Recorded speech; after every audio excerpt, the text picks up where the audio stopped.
Olá, eu sou Armindo Leite, falo mais uma vez aqui da Comunidade Maravilha e trago um texto que nós encontramos no Evangelho de João, capítulo 2, os versículos 1 até o 11. Jesus vai a um casamento. 2 dias depois houve um casamento no povoado de Caná, na região da Galileia. A mãe de Jesus estava ali. Jesus e os seus discípulos também foram convidados para o casamento. Quando acabou o vinho, a mãe de Jesus lhe disse: "O vinho acabou." Jesus respondeu: "Não é preciso que a senhora diga o que eu devo fazer. Ainda não chegou a minha hora." Então ela disse aos empregados: "Façam o que ele mandar." Ali perto estavam 6 potes de pedra, em cada um cabiam entre 80 e 120 litros de água. Os judeus usavam a água para que guardavam nesses potes nas suas cerimônias de purificação. Jesus disse aos empregados: "Encham de água estes potes."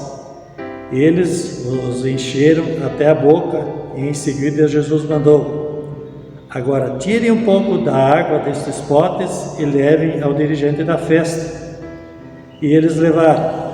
Então o dirigente da festa provou a água e a água tinha virado vinho. Ele não sabia de onde tinha vindo aquele vinho, mas os empregados sabiam. Por isso ele chamou o noivo e disse: "Todos costumam servir primeiro o vinho bom e depois que os convidados já beberam muito, servem o vinho comum, mas você guardou até agora o melhor vinho." Jesus fez esse seu primeiro milagre em Caná da Galileia. Assim revelou a sua natureza divina e os seus discípulos creram nele. O texto nos diz que Jesus vai a um casamento. Nesta passagem de Jesus pela região da Galileia, e ali ele faz algo extraordinário. O vinho acabou e Jesus então ordena aos empregados que encham os potes de água. E assim eles fizeram. Mas a surpresa vem logo depois, quando mais uma vez Jesus ordena aos empregados para tirar um pouco de água dos potes e levar ao dirigente da festa. A água tinha virado vinho, e o melhor vinho. Jesus não aparecia e não aparece dando show. Ele fez o seu trabalho silenciosamente. Os empregados tinham plena certeza que era água. O extraordinário acontece. E esse acontecimento era um sinal. Um sinal de quê? Sinal de que eles estavam diante de Deus. Isso precisa ficar claro também na nossa vida, que Deus continua caminhando conosco, continua fazendo milagres. Quando algo extraordinário acontece em nossa vida, é sinal de que Deus está conosco. O texto também fala que Jesus foi convidado para o casamento. Como está isso hoje? Eu e você sabemos que em muitos casamentos, pessoas de dentro e fora da igreja, Jesus não é convidado. Os casamentos judeus eram sempre uma grande festa. E às vezes duravam uma semana ou até 2, dependendo das condições das famílias. O motivo era celebrar, era festejar e compartilhar da alegria daquele momento tão importante. 89 vezes nós vemos na palavra de Deus, na Bíblia, a palavra alegria. Mesmo assim, muitas pessoas não conseguem perceber um Deus alegre, não conseguem ver que Deus pode sorrir, não conseguem ver que Deus caminha conosco e nos dá alegria.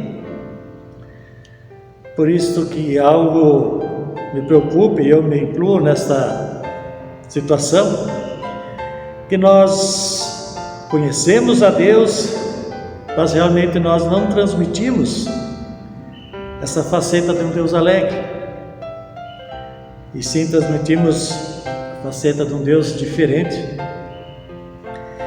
Muitas pessoas têm medo de entrar por aquela porta ou por esta outra, porque vão ter que abandonar algumas coisas que lhes dão alegria.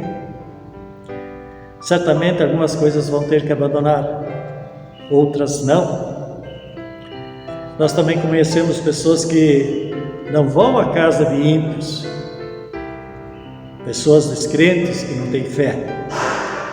E com isso nos separamos de pessoas que precisam ouvir da palavra, ouvir falar de Jesus.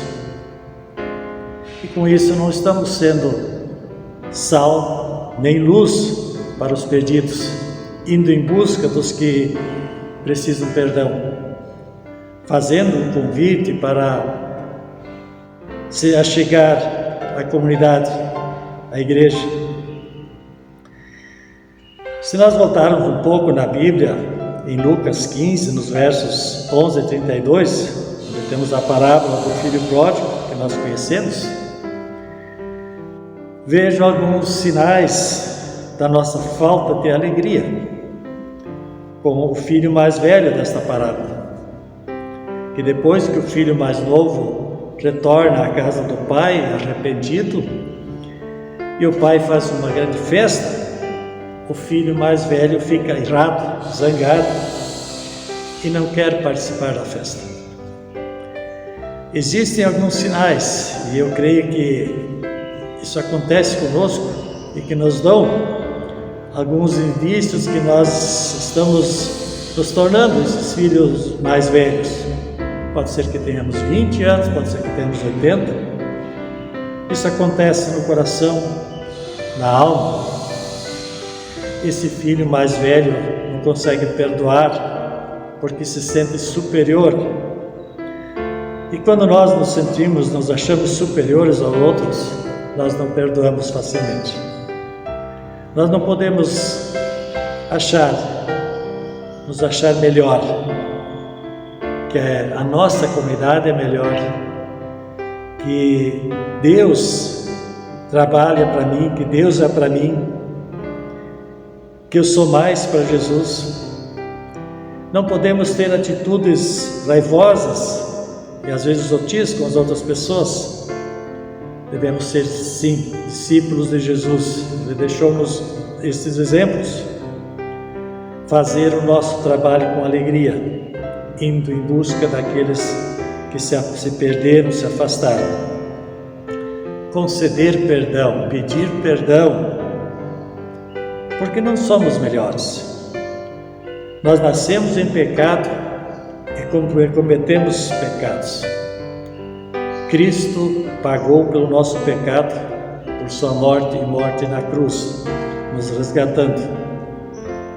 Mas mesmo assim continuamos cometendo pecados. E por isso precisamos participar da programação da nossa comunidade, indo ao templo, prestando culto a Deus, pois é na comunhão com os irmãos, na comunhão com Deus, que nós aprendemos a maneira certa de viver, a maneira de viver com alegria que vem de Deus. Da mesma forma também faço e deixo esse convite àqueles que se afastaram da igreja, se afastaram de Deus, não importa os motivos, mas aqui todos os domingos nós damos culto às 9 horas e você aqui tem lugar. Este é o meu convite de todo o coração. Que Deus nos abençoe.